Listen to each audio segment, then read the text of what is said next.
Good afternoon, morning, evening, or night, folks. My name is Beowulf. You may have heard of me.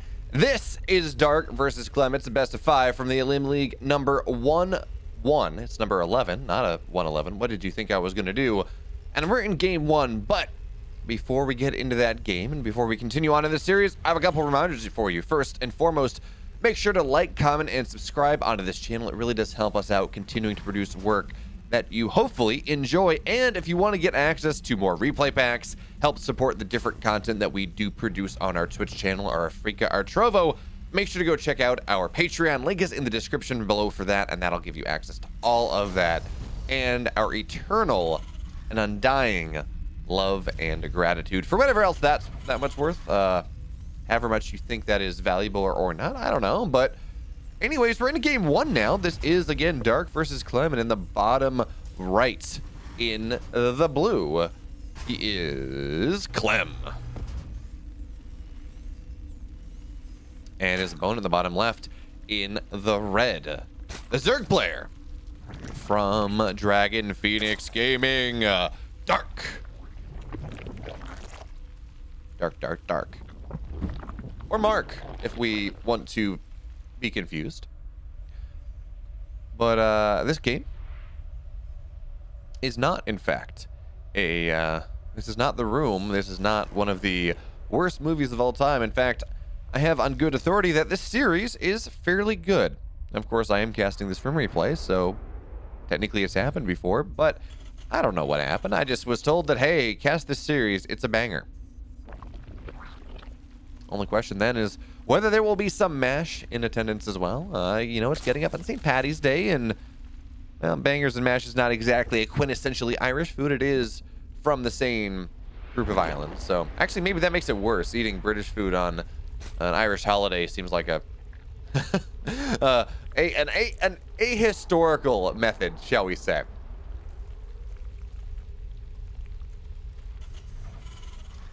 But anyways, we're here now on Blackburn. Is the music on? Oh, okay, music was not on. We're here now on Blackburn, game number 1. Clem, he's going to go for an eBay block on the third base, which is not something that we see all that often. But considering who who Clem is, how he likes to play, finding ways to disrupt his opponent early, not the craziest thing. Is Dark actually going for 6 lings and losing one is not what you're looking for. Generally, the rule of, oh, look at this, Clem, he keeps the STV around, so he's going to be able to keep building that eBay. Just be so annoying for Dark, and this may force Dark. Yeah, we're going to see a quick Spire here, or a quick lair, excuse me, and whether he goes for roaches, if he is Dark, he loves his roaches, or whether this is for some version of a 2-base, we don't know. But the lack of creep spread here, it's just difficult as anything for Dark to make sure that this gets down, so this eBay is going to be an almost total block here. Yeah, the STV does die, but that is absolutely worthwhile. A second Zergling goes down, so already the Reaper's finding value. Again, generally, you go 6 lings, you don't expect to lose anything. You go 4, and you're okay with losing 1. Oh, wait, there's actually a whirl here. There's no transfuse on the screen. This is a dead drop. Clem is just kind of dumpstering Dark in this game 1. And yeah, sure, it's not the biggest of impacts, technically, but it is 340 in this game, just about. And the third base has not yet been taken. The Reaper has 3 kills on it, and yeah, now it's zoned out. It's not going to escape the Queen anymore. Let's try. Delaying the third base until, realistically, at this point, past 4 minutes, as Clem's now going to run on in. Dark has nothing here. He went for 2-base Spire, and you really cut your everything when you go for 2-base Spire. Certainly, you cut any sort of Ling production, so the Hellions realize that. They're going to dive into the main base now. Dark has to pull drones to defend against the Hellions, which is not the best way to be. 2 workers will go down. Their lineups here. 6 workers go down. The Hellions are still not dead. It's 8. Oh, no. Dark, he's just been all kinds of flummoxed in this game number 1. The eBay block, the Reaper control. Now these 2 Hellions getting so much done. He has to find miraculous damage with these mutas. And is he going to have enough gas for 6, maybe? Now, the question, though, is whether Clem scouted this. He didn't. He just saw the quick lair. He doesn't really know what's up. And he saw only 3 gas, which is a kind of a Ravager tell. We do see this bunker back in the main base.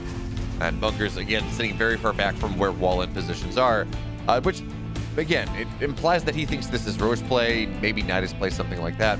which is not what it is. But even still, you can always salvage those bunkers. It's not the largest commitment. Stim's going to be done soon anyways. This timing before if the mutas pop out before Stim is done, well, that's just not there. So 6 mutas are popping out. Now, eventually, we got to imagine Clem is going to scout this. But of course, these mutas rallied immediately onto the other side of the map where conveniently, there happen to be a lot of Marines. Dark, by getting his base delayed that much and then losing so much more. He lost the drone.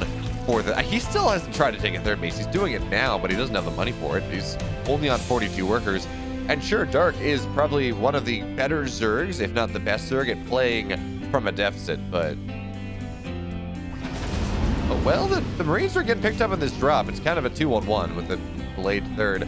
So Clem actually does not have much of an army on the map right now, and there's no bunkers either. So the mutas are going to pop up here. They're going to find some value. But Clem's going to run across the map with 16 Marines and Stim, and I think that has a lot more damage potential, to be totally honest. There are no banelings whatsoever. In fact, we only have 4 queens, and one of them is going to get jumped upon immediately. So Clem's stimming on in. Yeah, he loses 10 SCVs, but I think we're just going to see Dark lose the game right here, right now. There's no army. Drones are getting pulled. Queens are transfusing as well as they can. It just doesn't matter. Drones in the middle line, they're just all dead. The Marines are still alive. Queens are starting to run out of energy, and GG Clem. He takes game 1, but this game, he was dead for a while. Okay, so now we find our way into game number 2. Game 1, Clem, he eBay blocked Dark out of the game, really. Everything out of that really can be cascaded from the fact that it was 330. Dark still did not have a third. He lost the drone, he lost a bunch of lings, and his game plan was massively and irredeemably ruined by Clem. And then he says, okay, well, if you're going to force me to do that, I'm going to mine a little more gas than normal. I'm going to go 2-base muta. But a lot of 2-base muta builds, and there are many different variations on the 2-base muta idea. Many of them, they cut a lot. You're trying to get mutas out ASAP. You're not building as many queens because you get an early layer. You're not building lings as much because you only have 2 hatcheries. That's a limited amount of larvae. You're trying to pump that into drones so you can get your full complement of 32 plus 12, 44 drones mining.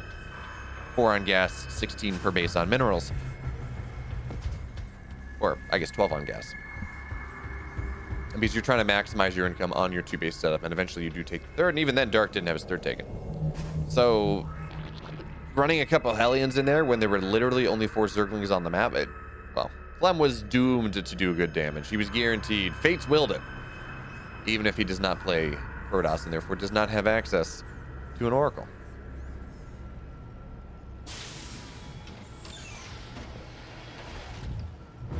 Now we're in game 2. Map is Berlingrad, and rush distances, natural, are somewhat similar to Blackburn. Of course, Blackburn's interesting thing is that the rush distance between the thirds is very far apart. And you have, well, one of Blackburn's many quirks.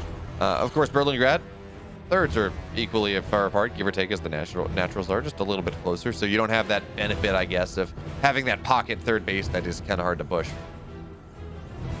So we're going to have to see what Clem goes for, and also really what Dark goes for. I would not be surprised to see him open roaches in this game, just as a, well, you killed me really quickly, Clem. Maybe I'll kill you really, really quickly too.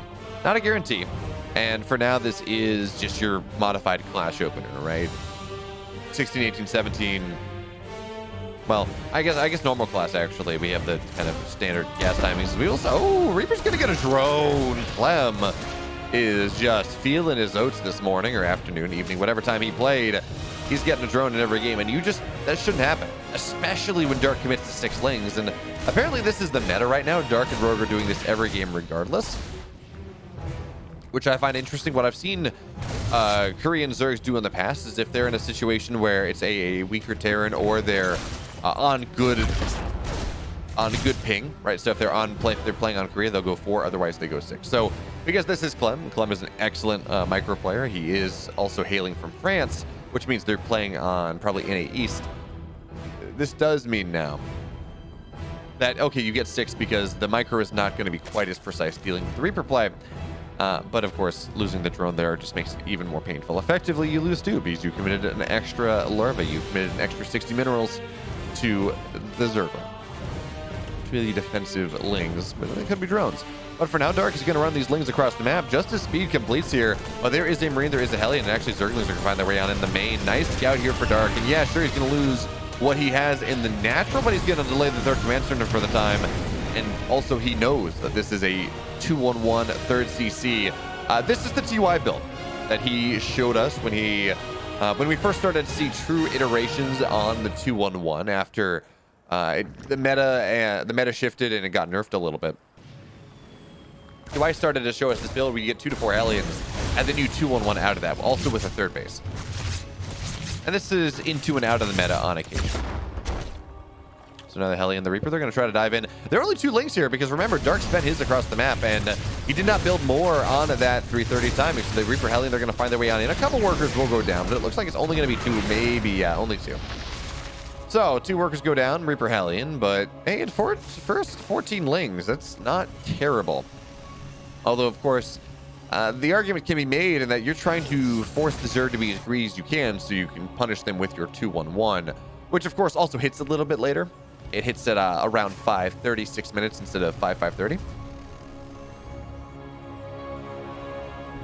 So the Zerg has 30 extra seconds of being prepared. But of course the Terran, well, they have a third base. They have eco behind it in a way that your traditional 2-1-1 does not provide. Interesting though that Clem is continuing to build reactored Hellions. There's maybe a world where we see a tech. Oh yeah, there we go. Armor's coming on down as the Zerglings look to dive on in here. Dark overbuilding. He's just going for a Ling all in. But there are a lot of Marines here. Stim is going to be done in a second. I don't think that this works. The Zerglings, they fled across the map, but with the Hellions that were overbuilt by Clem for just such a scenario maybe, because this was going to be a 2-on-1 Stim timing. Well, they deal with the Zerglings incredibly well. And now that means that this army from Clem that he has made, that he's going for this timing, well, it's even more powerful because Dark has lost 35-36 Zerglings. I mean, I know it's 35, but even numbers are nice. So for now, the Zerglings, they're going to try to run in once again because, oh, hey, the medevac's gone, and guess what? There are 4 Hellions. That is not going to work out for Dark all that well. Zerglings look to flooding in as well, looking for the surround maybe, but they're not going to be all that successful. Not at all. Okay, the wall is down, though, so maybe this is going to be Dark's timing. And the wall from Clem is down, man. He's going on his push, though. There are 5 Hellbats here. That's a scary push to move on in. Yeah, there are a bunch of Queens, but they're locked into a corner. Hellbats zoning out the Zerglings. The Baitling Nest, it's 6 minutes, and that Baitling Nest is not done. Drones are going to have to get pulled to defend, and sure, we're seeing SCVs go down, but the rally from Clem should be more than enough to deal with that. Queens with good transfuses, but they're running out of energy. All the drones at the third base go down. 16 drones die. Yeah, Clem loses his natural, but he has 3 CC mules. And the big deals, the Queens, they're going down as well. So much macro potential, creep spread, everything you could possibly want lost from the Zerg now. And more Zerglings look like they're maybe interested in running across the map. No, they're going to look for this round, trying to hit this position where the Hellbats are not, but the Marines, they're migrating backwards. The Hellbats absolutely getting most excellent of surface area. And yeah, more and more Queens will arrive, but the Marines have dropped back down now. And because the run by is gone, the rally can continue. So this army of Dark is not much of an army anymore. Clem has bamboozled him, he's boom-bazzled him, and Dark, he fed right into it. Clem, he's up 2-0. Okay, so I was promised a banger. I was promised an excellent series. And we saw some cool builds from Clem and cool techniques, but I mean, when we talk about a banger series, we talk about a solid back and forth, some long epic macro games, and feeling a little gypped right now, which it's gotta mean that game 3, it's gonna hit a different way. Game 4, hopefully, if we get there, is gonna be even better, and game 5 should take the cake, assuming we get there. That's what this has gotta mean, right, folks? I was told it was a banger of a series, and game 1 and game 2 was really just bops. Clem getting the proper read, messing with Dark's build, Dark not going for the proper response. I mean, going for that Ling Flood just didn't work. You don't feel like those Ling Floods generally work, and Dark knew that this was a 2-on-1. He saw the 2 additional barracks. He should have known that there was going to be a good cluster of Marines, but I assume he was trying to hit a time when the Marines were already in the medevacs for that first run by, but he had Overlords in position, so he was going to see when the medevac ran across the map. 2-in-1s are not normally a build where you go and you put your medevacs in the corners. It's just not really very much a thing. But look at this, Clem in this game number 2, or excuse me, game 3. He's gonna build his barracks a little back, kind of like an inverse Macarax, where you don't put anything in the wall, and that means that the Zerg player, as they sit here and try to make something happen, well, if they just kind of scout the ramp, which is not too uncommon with this Overlord, they're gonna say, oh well, there's nothing in the ramp. That's a little bit scary. But also, I mean, if there's a Marine here, and if Clem looks to snipe the Overlord, well, there is that. This is most likely, this actually may be a 2 Marine opening. I guess Clem's just waiting for the gas for the reactor. Okay. There we go. So SCV Scout here's not going to find much of anything. It says, oh great, there's natural, and Dark is building drones on it, which realistically, that's all you can hope for from that SCV Scout early on. Maybe you run at the main base and you find a Roachborn, but in general, the Zergs don't do that all that often, even if, well, Dark does that a lot more. We're not going to see much here. And Clem, after 2 games of really finding value with his Reaper, in game 3, he says, I'm not going to go for a Reaper at all. And Dark seems to have some understanding of that. He's only going 4 links, not 6. He is cutting those minor corners, but also, as we said, oh, there's no Roachborn. There's a Roachborn. It's coming on down. But this should be, I think, the 35 drone version. Certainly, it's not the 19 drone version. It's going to be a little bit more macro-focused than that. So we're going to have to see really just how hard Dark commits to his drone economy before he starts building these roaches, and how many roaches he chooses to build. And also whether Clem is prepared. He's had these really cool Marine Hellion openers, things like that. Those openers are not extremely good against what Dark is doing right here. Marines, eventually they trade well against roaches, but not for a while. And it looks like Clem, he's going to go for kind of a Hellion Marine drop, something like that. We have a medevac on the way. This is no tech lab on this starport. There is no Banshee on the way. Nothing that really deals with this. No tech lab on the factory as well. Clem has no idea that roaches are on the way. And with 7 of them being built, going up to, I believe, 8, 9, 10 roaches, that's going to be a lot of army supply, a lot of firepower running across the map that Clem is not prepared to deal with in the slightest. He has no walls anywhere. The roaches can just run in, add Ravagers. But now Clem has scouted things. Now he's aware of what is happening. So we're seeing a tech lab go down on the factory, I believe. Yeah, there we go. Cyclones are the proper response to this. Bunker's going down as well. At least Clem now, with some advanced warning, has the opportunity. He has the chance to make this hold happen. I like what he's doing here with the kind of the single Hellion at front, just giving him some advanced warning about where things are. And in fact, I believe that all the Hellions, yeah, they're going to run across the map. They're not super useful right now. They don't really do much for Clem, not against a bunch of roaches and ravagers. So you send them across the map to try to see if they can find some counter damage. There's already 1 roach will go down. No, Clem trying to be greedy, but he's going to get 2. And now with the Viking landing here, this build already, it seems rather questionable. The Dark gets too much done to it. And of course, on the other side of the map, the Hellions look to dive on in. How many workers did he get? It looks like the answer is 2 or 3. Not the biggest of deals, but Zerglings will go down too. And the answer is going to be 4 drones. Oh, well, maybe 4 drones. Okay. Dark needs to find more. Yeah, he's going to supply block Clem. That's annoying, but there's already a tank here. I think I would have preferred a Cyclone. Cyclone allows you to ameliorate that pressure just a little bit longer. But now Hellions in the natural. Drones have to get full to defend this. And they're kind of lined up. But still, it will only be 4 workers going down. But in a game where Dark cut workers, he built 10 drones. He didn't really commit to his economy in a substantive way as one would normally expect. So getting 2 supply depots while losing 2 roaches and an overlord and 4 drones, that's not what Dark wanted in this game. That last second scout from Clem really bought him a lot of stuff, a lot of time, and a lot of space, honestly.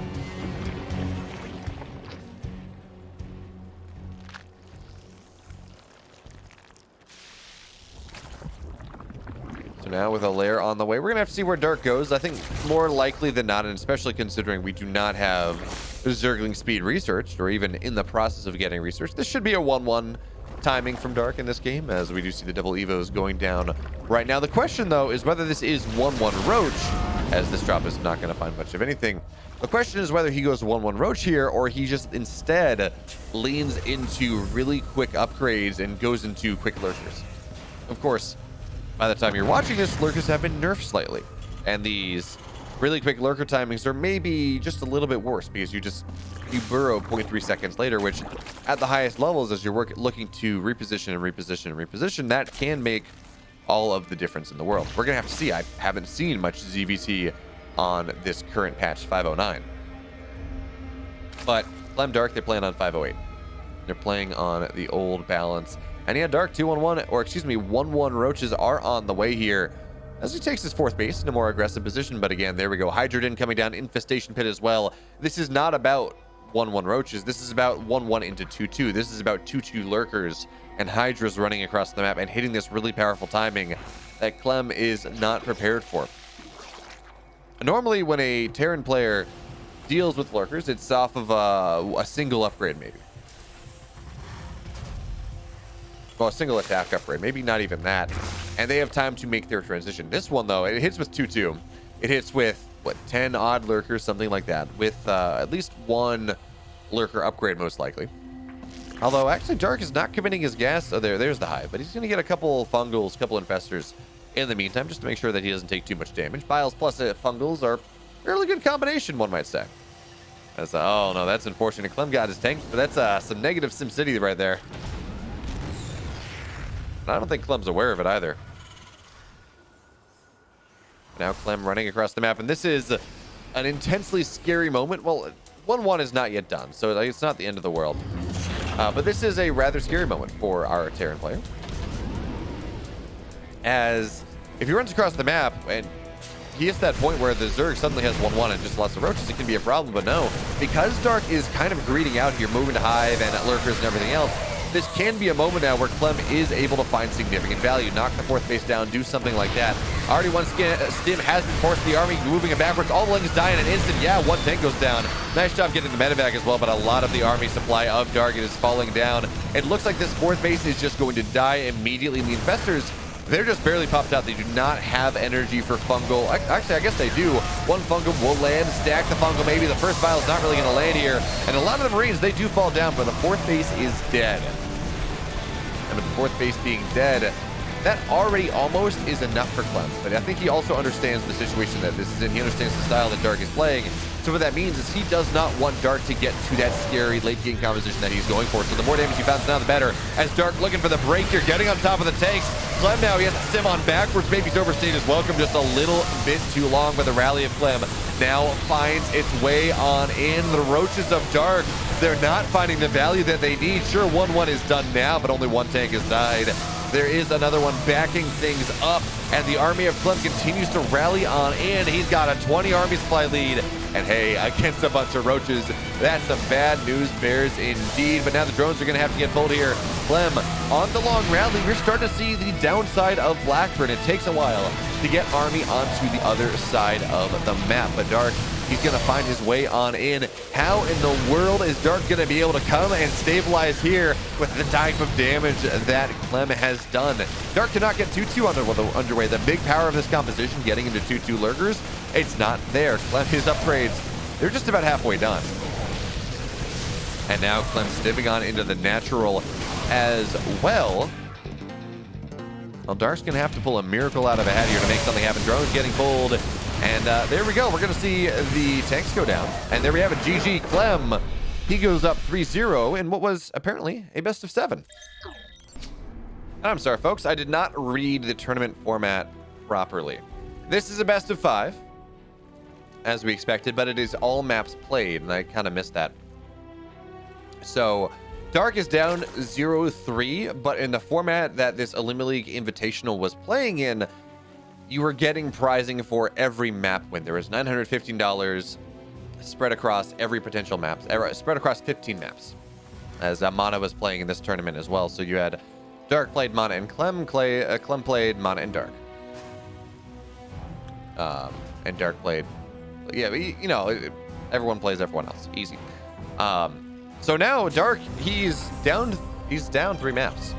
He cannot technically win the series, but again, it doesn't really matter It's all for individual map wins. It's about $61 a map. So he's, again, just fighting for his life, fighting to make a little bit more money than the default participation prize of $60. Or $60 hairs, maybe.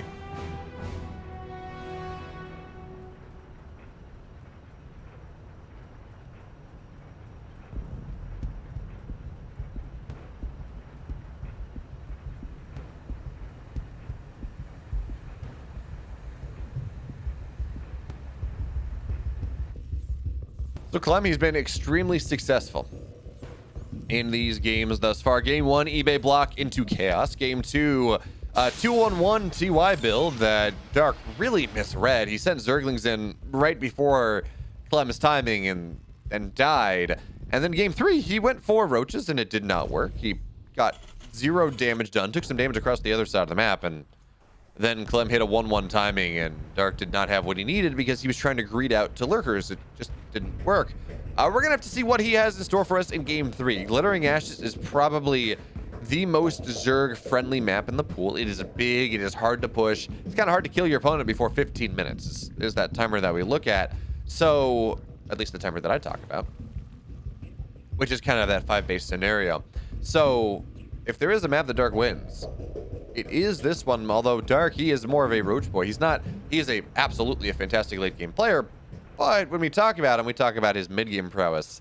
Feels like maybe more than his late game, even if, again, he's beaten Mara in the late game. That says everything you need to know about Dark's ability here. 6 Zerglings pop out once again. Dark getting the read that this is going to be Reaper play, and therefore, well, 6 Zerglings are going to be necessary with the potential server disadvantage that Dark is suffering under. Not even server disadvantage, just the fact that he has to micro a little bit more difficult. And he's going to respect this as well. He's got 6 links. He's got a queen out in front, but he's still going to take that creep tumor rather far back. And of course, you need to guarantee that you get your creep out on the map. It is worthwhile to have your creep less advanced in exchange for, well, making sure that it gets developed. Especially, well, again, this is on 508. 509 is the nice balance patch because queens can only transfuse off of creep or on creep. That would be a weird change. Imagine if queens could only transfuse off of creep. Ooh. Like that'd be so weird. It's like queens can either move around fast and can do everything they're supposed to do, or they can't transfuse. But not both.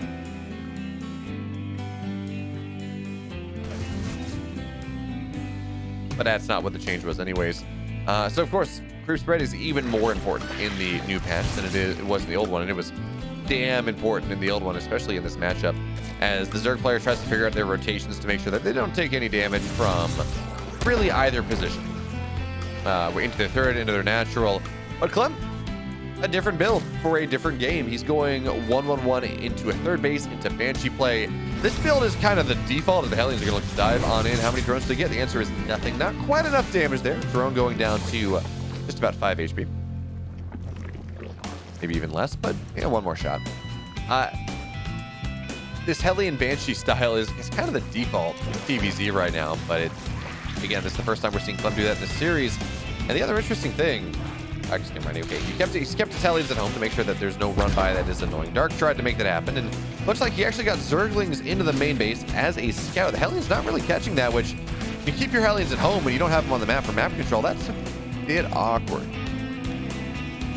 Just a little bit, but there we go. Additional barracks on the way. Clem, his third base is done. He's going to take it eventually, and he's getting himself up in the mid game. He takes no damage from the Zergling run by. He scouted out, and honestly doesn't really impact things all that much. It does mean spores are going to be done when they need to, but that's about it. The question though is, how does Dark punish the 3-base Banshee play? So 3-base Banshee, it's nice map control. You can get 4 or 5 drones if you're doing it well, especially once the second Banshee pops out. But what it does do is it significantly delays your marine production. Notice our second and third barracks are only on the map just now. It delays upgrades. Again, eBay, not done yet. When I was talking to some Zerg players and some Terran players prior to Katowice, one of the things they were talking to me about was how they expected Muta play and quick Mutas to be a much more dominant style because Hellion Banshee is so prevalent that you can really pull one over on the Terran and pin them back by getting into these quick mutas, just simply be that drone should die. There we go. Strictly because with this Banshee play, you can actually get something done with the mutas before Marines hit critical mass, before stim is done, before the Biostar's can move across the map. But we will see this Banshee move in. High energy Queen.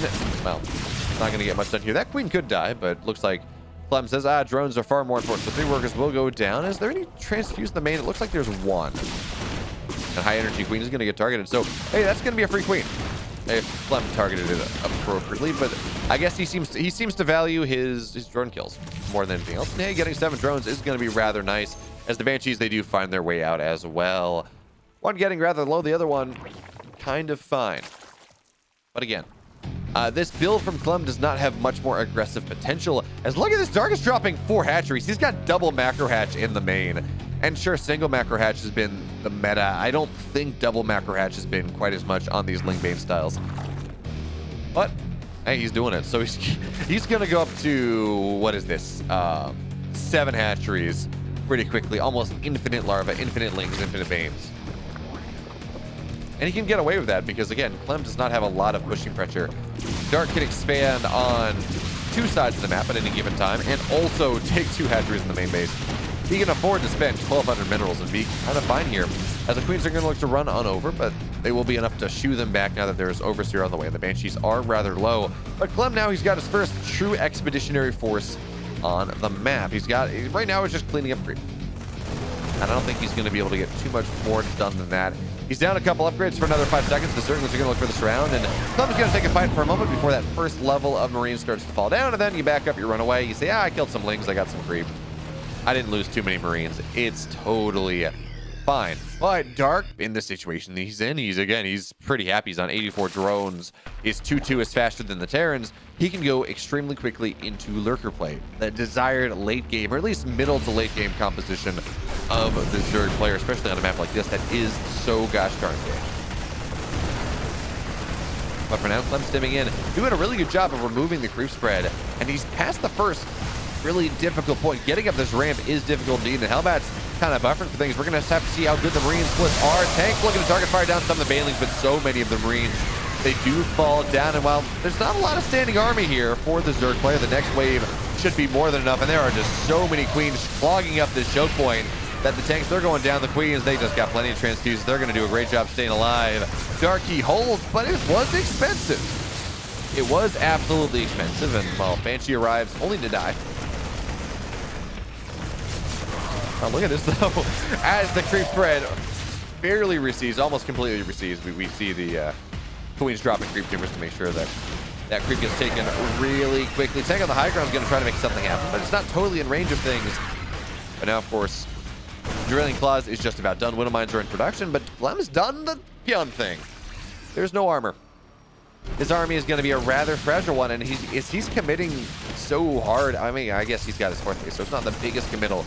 But as he continues to push and continues to push, these Marines without armor are going to cause a bit of an issue now. As all the friendly fire. A nice drag there from Dark. That means he's absolutely going to be able to clean this up. Tank going down as well. And Clem's push is just not really much of one. Early Liberators, this is something that we started to see Terran players do a little bit more. And I confess, I'm not the biggest fan of it. I'm not totally sure why it is. Liberators are not great against Lings. They're not great against really most of this mid-game Zerg tech, because they're all small units. And they're not these high-value ultras that cost a ton and are big in the linchpin of the Zerg army. They're Zerglings. They're 25 minerals apiece. I guess 75, 25 if we talk about Banes. Not sure, maybe you talk about targeting the Hydras, but Hydras with range do a fairly good job of either not going in range or just kind of staying at the edge of range and sniping these Liberators down fairly quickly. I guess maybe it was to deal with Queens, maybe try to add some extra DPS there, but for now, the time of the Liberator has not yet arrived, and Clem realizing that, oh crap, I forgot an upgrade.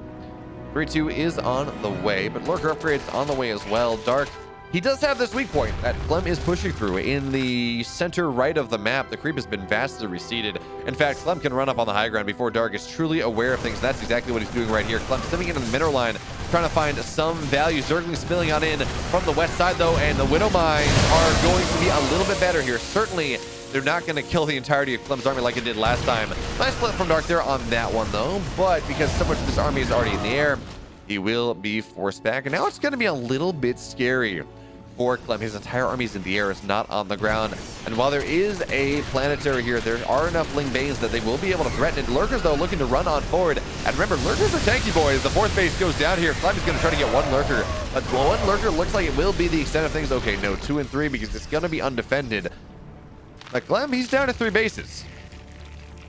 Dark, he is on 5. Technically, he's been on 5 bases for a while, so it's not quite as impactful. But still, he's on 82, 84 workers. He is very happy with his income, very happy with his supply.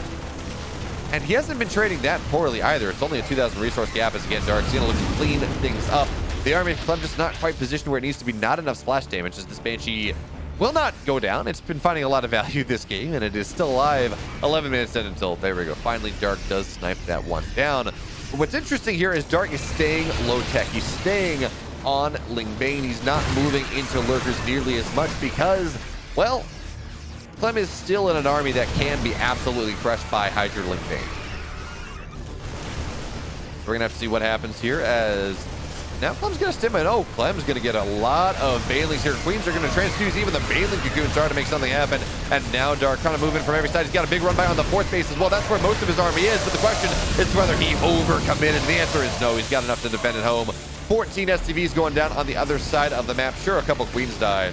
But now Clem, his economy, well and truly in shambles. Dark looking for the surround on the backside, knocking down maybe some tanks, knocking down some Zerglings, or knocking down really the rally here. And it looks like actually these Widow Mines fighting some significant value. Now Dark looking to spill on in. Bailey's looking for their connections. Clem's micro is nice for now. These Liberators sieged up are rather annoying. Actually, Lurkers sieging up in the Liberator range, in the tank range, but that just means the tank is dead.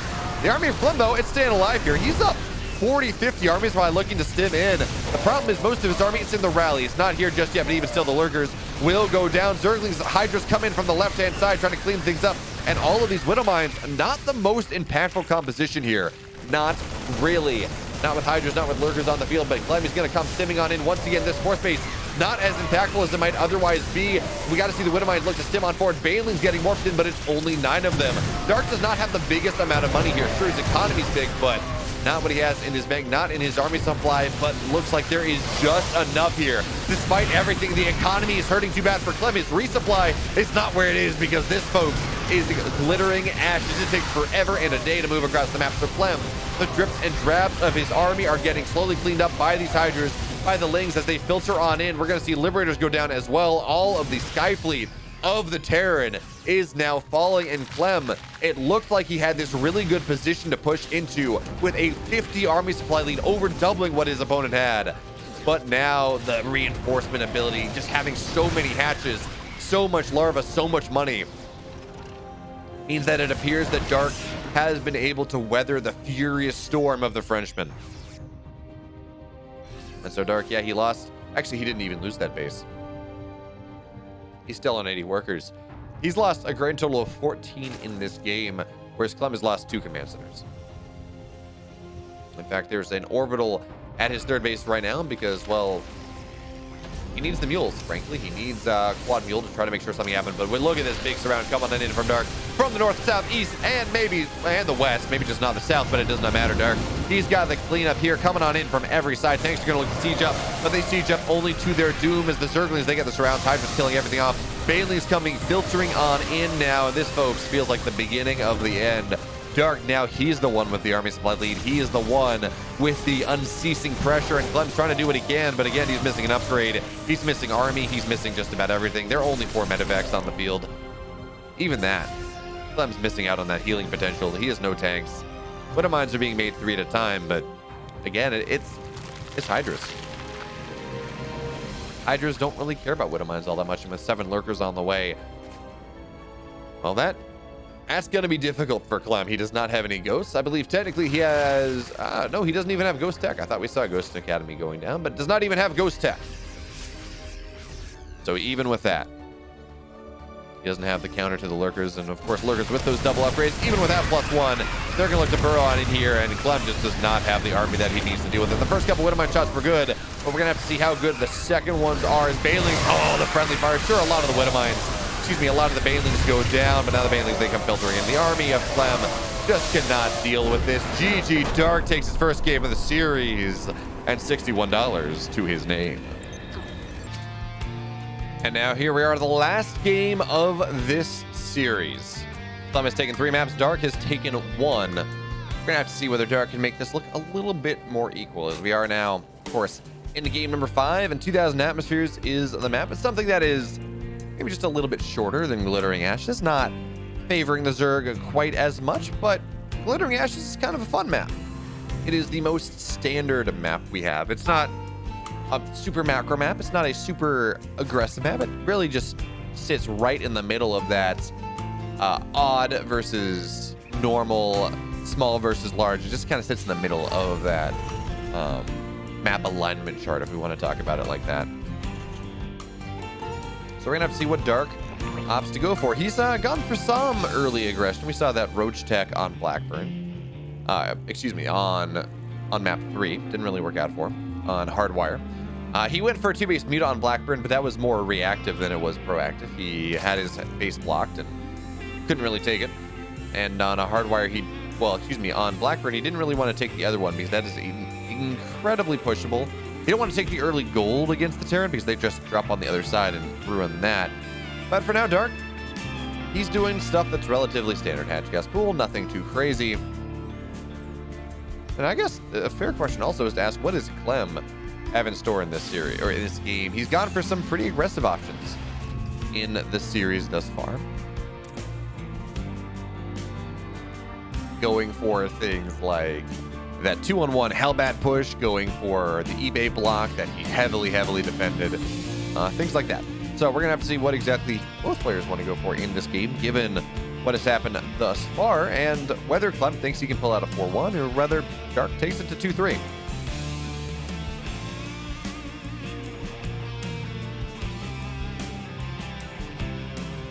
Of course, folks, we're going to take the doldrums here, as this is the last game of the series, to remind you that if you like what I personally do, I stream on Twitch, twitch.tv/Beowulf. As we will see, Marine actually should get this Overlord before it goes high ground. Well, actually, it's only 1 Marine, so.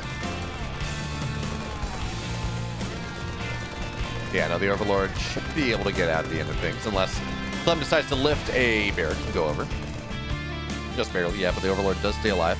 Yeah, if you like what I do, twitch.tv/Beowulf. I stream every Monday and Saturday. Monday afternoons for EBT&A, Saturday evenings for EBT Korea, and NA and the Apprentice Cup, 3 p.m. And of course, check out the channel of Alpha X, twitch.tv/Alpha X, and other platforms.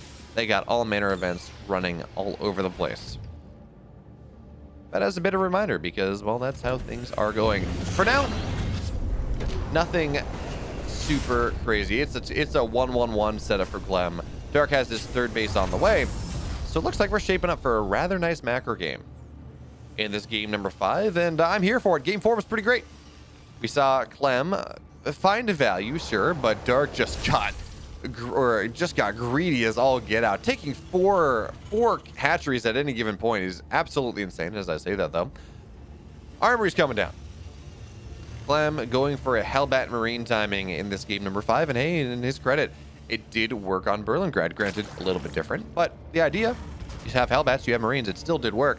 So we're gonna have to see whether Dark is prepared for it. We're seeing the couple of Zerglings come out right now, right? It was speed finishes on this, I don't know what you want to call it, the solar build, the modified clash, this 4-minute speed instead of a 3:30 speed. But anyway, Zerglings are popping out because that's what you do when speed finishes, so you can defend yourself against early harassment.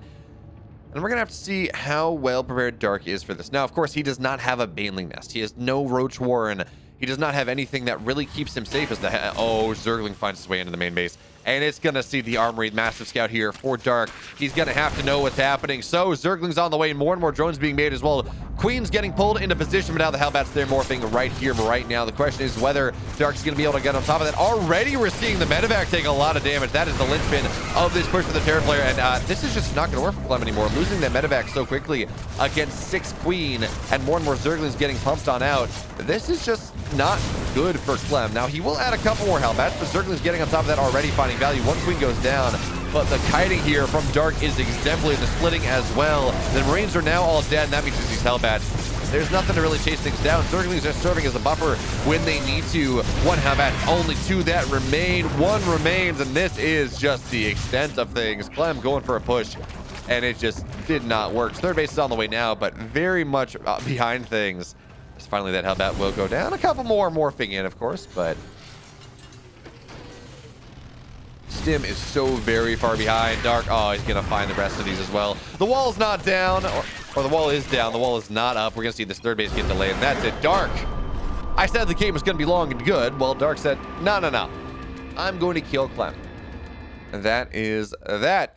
Clem 3, Dark 2 in this all maps played series. That means Clem won about $182. Dark won $122.